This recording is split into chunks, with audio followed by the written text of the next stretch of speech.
All right, I'm the flatratemaster, and living to work is just a bad idea. All right, so this video came from a comment disparaging me, but I take it more as a compliment.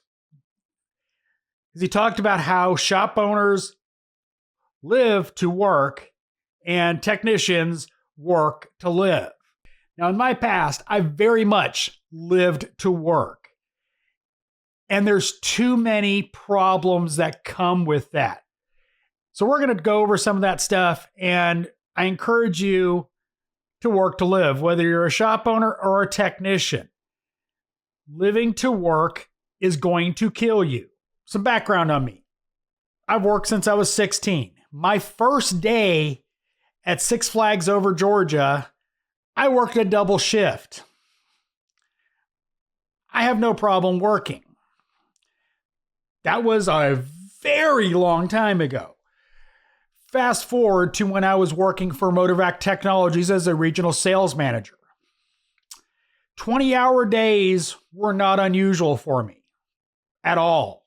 I normally leave the house about 4 a.m. on a Monday and come home sometime Friday night. And when I say sometime, it varied from 6 to midnight. And I would work at that job all day long. Like, I would work all day during the day doing presentations, and I would do a night presentation, then drive a number of hours, check into the hotel, and then continue to work. It was not uncommon for me to send emails at 2 a.m. And then sometimes I would be getting up at 4 a.m. and going to the next place and doing the exact same thing over and over again.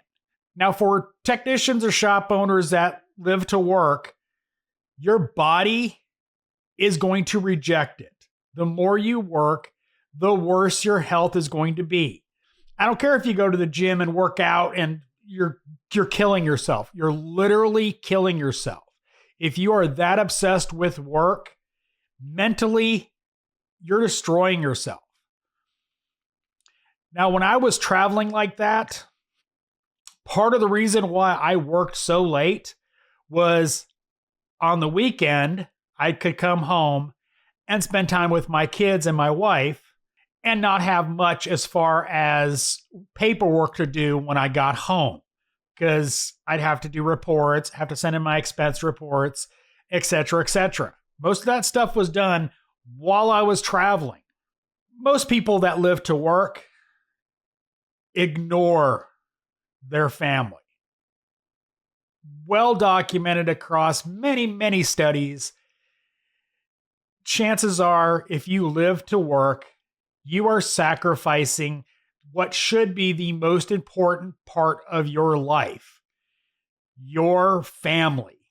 Whether it's girlfriend, wife, kids, boyfriend, whatever, I don't judge. You're hurting that relationship. Living to work is a huge reason for divorce. It's a huge reason for friction in a marriage. You know what you get out of living to work? A couple extra dollars and a miserable life. I'm not lying.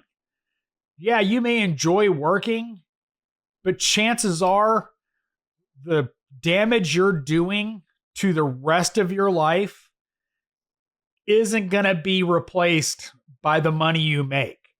And this is going to technicians as well as shop owners. Yeah, making that extra money is great. But when you have money and you are alone because everybody left you, your kids don't want to contact you, what do you have left? You have to balance work and life, period. You can't do it all. I don't care how good you are. You can't. Balance your life. Don't live to work. Live. Strike that balance. At this point in my life, I work to live. I don't need to prove anything to myself. I'd rather spend time with my wife and family than make a couple extra bucks.